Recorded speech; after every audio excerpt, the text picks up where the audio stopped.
Investigation in aid of legislation into the alleged misuse and weaponization of letters of authority by the personnel of the Bureau of Internal Revenue as a money-making scheme and other systematic abuses with the end in view of recommending reforms to strengthen transparency, fairness and accountability and tax administration.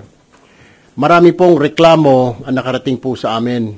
Hindi lang po sa inyong lingkod, kundi marami pong mga senador ang nilapitan na rin ng mga kumpanya. Malaki man o maliit na kumpanya, nagreklamo na po dahil ginagamit na raw po ng mga tauhan ng BIR itong LOA para mangikil.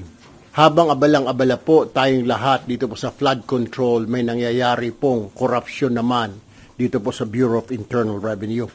Kaya po nasabi ko po nga pangalawa sa corruption na ahensya, number 1 po ang DPWH, pangalawa po ang Bureau of Internal Revenue. Dahil sobra-sobra po yung kanilang ginagawa. Kahit nagbayad na po yung isang negosyante, negosyo ng kanyang buwis, i-inspeksyonin pa po. Ang pagkaintindi ko po sa LOA, ang LOA po ay parang search warrant po. Bibigyan ka ng LOA kapag nagduda sila doon sa ibinayad mong tax. Bayad na po ng tax yung isang kumpanya. Maliit man na kumpanya, corporations man yan, or single proprietorship, hindi na po pinapatawad. Kaya marami na pong umaray simula sa Luzon hanggang sa Mindanao, yung mga negosyante nagrereklamo. Ang objective po natin sa pagpa-file po nito ay para maimbestigahan po ng Blue Ribbon itong money-making scheme at korupsyon sa loob ng BIR, gamit-gamit po itong LOA o Letter of Authority. So, ayan po yung ginawa po natin at hoping na ito po ay matakil kaagad ng Blue Ribbon sa lalong madaling panahon dahil talagang inabuso po ito habang busy po ang lahat dito sa flood control mess or scam. Sir, may identify na ba kayo sir mga personal? Anong level nila? Mga examiner po Pero kailangan din natin patawag siguro yung dating commissioner, si Commissioner Lumagi, kasi under his administration, naabuso po itong letter of authority. Pumutok po ito this year. But year before that, at previous years, ginagamit na po, pero hindi ganun katindi. Unlike itong year na ito, pagpasok po ng 2024, talagang sinagad-sagad. Marami pong reklamo, maging kila Senator JB, Senator Loren, kay Sen. Rafi, ang dami hong nagre-reklamo ng mga negosyante. Hindi corporations, kahit na family business, yung mga maliliit na grocery store, pinapatos na rin. Inconvenience po yun How can you operate kung may nakabantay na tiga-BIR at binubulat-lat yung iyong mga libro, yung mga bank accounts? Medyo mahirap po mag-operate. At minsan, inaabot sila 2-3 araw sa kumpanya, sa office po. So, medyo hindi ho komportable yung mga may-ari o yung mga empleyado dahil natataranto po dahil dyan sa BIR na yan. Sir, bukod doon sa mga rason, bakit nasibak si Lumaki? Hindi ko po alam, pero ang alam ko lamang po, under his leadership po, na naabuso itong letter of authority. Sir, bukod po dun sa tax na hinihingi, magkano pa yung hinihingi dun sa mga negosyante? I'll give you an example. Kunwari po ang tax ay nasa 25 million ang babayaran mo. Kung sample lang ito, maliit ho yan. Sasabihin, re-resibuhan kita. May discount naman. Re-resibuhan kita ng 15 million. Pero sa akin na yung 5, so 20. So may discount po na 5 million. Yung mga malalaking kumpanya, mayroon po akong alam, 150 million, sabi 100 na lang. Ang resibo, 100. Pero baka katipid siya dahil ang bibigay niya doon sa mga tao, 25 million. So, may kuan nga siya. It is a source of corruption. Corruption ho, hindi lang doon sa empleyado ng BIR, pati na rin yung mga negosyante, kumpanya, tinuturuan po nila na mangikil, bribery na bibigyan. So dumami po. I heard, may mga nagsabi po, may nakausap na ako, ito raw po kasi ang marching order para ma-meet daw yung target ng BIR this year. Ang problema po, hindi naman po lahat na nakokolekta na napupunta sa gobyerno dahil yung ilan ay napupunta po sa bulsa nila. Parang kickback din. Kunwari yung utang ng kumpanya, 150 million. 100 lang yung pupunta sa gobyerno, may 50. Yung 25 sa kanya na. Yung 25 daw, kuno, discount. Di po ba?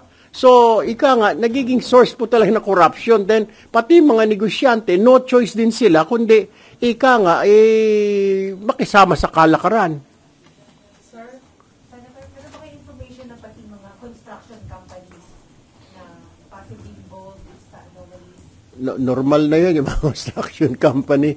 Ang naririnig natin ay mga corporations po, sa mga businesses, retail, ang karamihan pong target nila. Sa construction po, normal na ho yun. Hindi ko narinig, pero may nagsabi ho sa akin, naglalagay daw talaga ito mga construction company. Tulad po ng mga involved dito sa flood control. Tignan mo, hiningan po namin ng report nung first hearing pa lang, yung BIR. Sabi, tinitignan pa lang daw nila. Ilang patapos na ho yung hearing ng Blue Ribbon. Wala pa rin ho nagsasabit ang BIR kung sino-sino ang bayan. Ang tinuro lamang nila si Diskaya. And I am sure doon sa bilang ng mga sinabmit ng mga involved sa flood control, di naman posible naman nagtababayad ng tama lahat yun.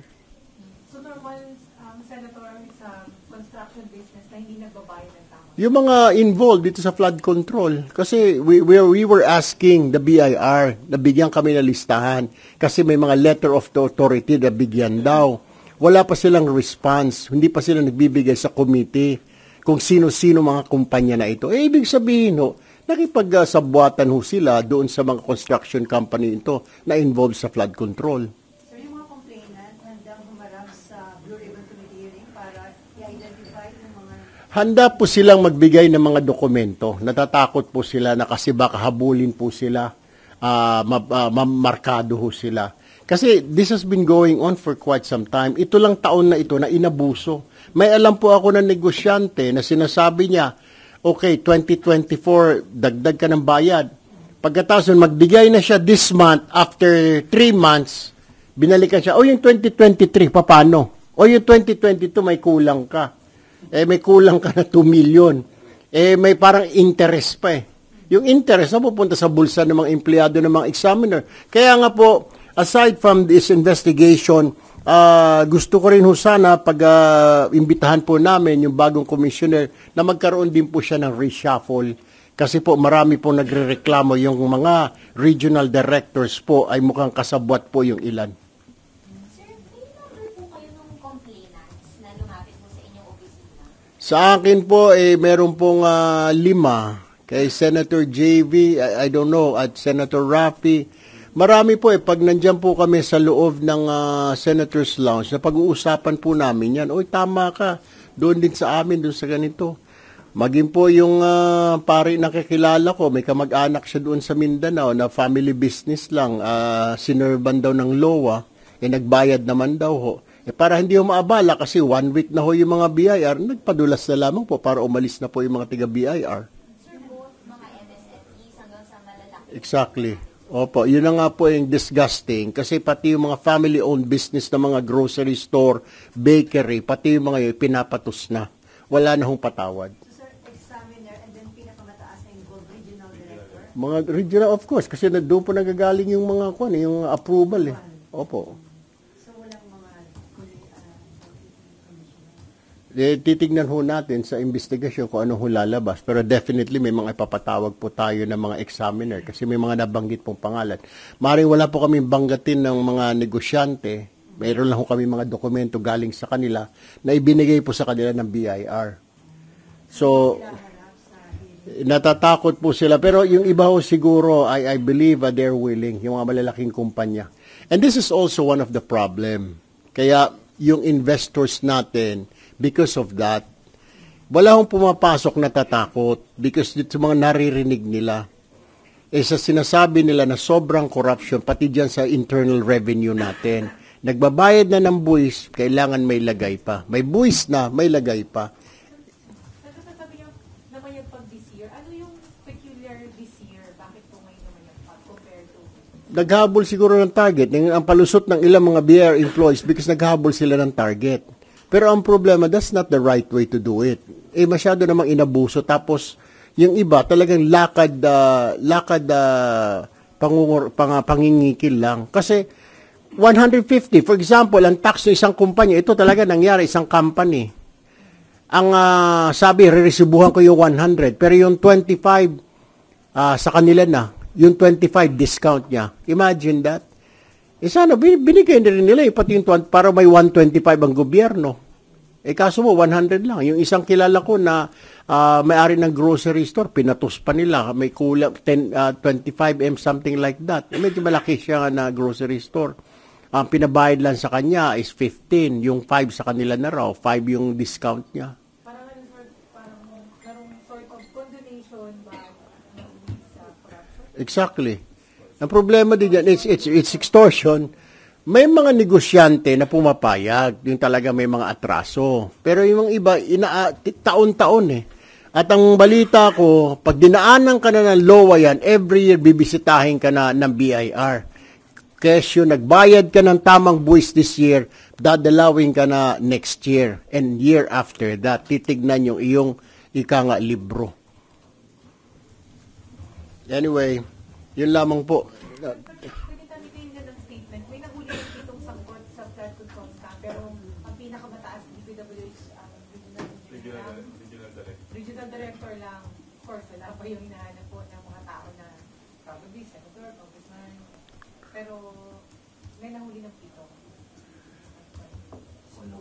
Walo na bali, sir. Plus yung kahapon na nahuli na isang engineer from Limaroc. Ang problema kasi, yung iba, nabasa ko lang din, ay wala na dito sa bansa. Diba? That is another bill na we're planning to file. Na pag ikaw ay sabit sa mga ganito, kasi during this investigation, hindi naman pwedeng i-hold ng BIR kasi nasa batas yun. So we're planning to file a bill na pag ikaw ay napasama na yung pangalan mo, baka pwedeng i-hold ka muna hanggat hindi ka nakiklear ng korte o ng whatever investigating agency. Ang daming nangyaring gano'n, ang daming mga tumakas. Nung pumutok na ito around August, everybody left. Diba?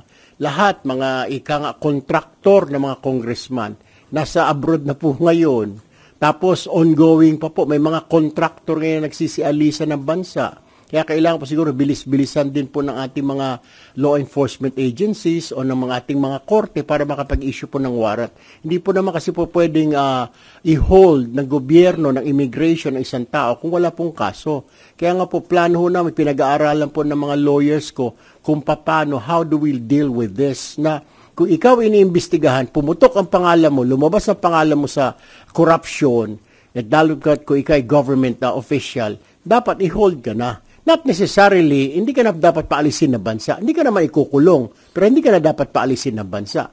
Unless kung it's an emergency, medical emergency. Pero kung sasabihin mo na dadalaw ka, magtuturista ka, yun ang excuse mo. Dapat hindi ka na po pwedeng palabasin.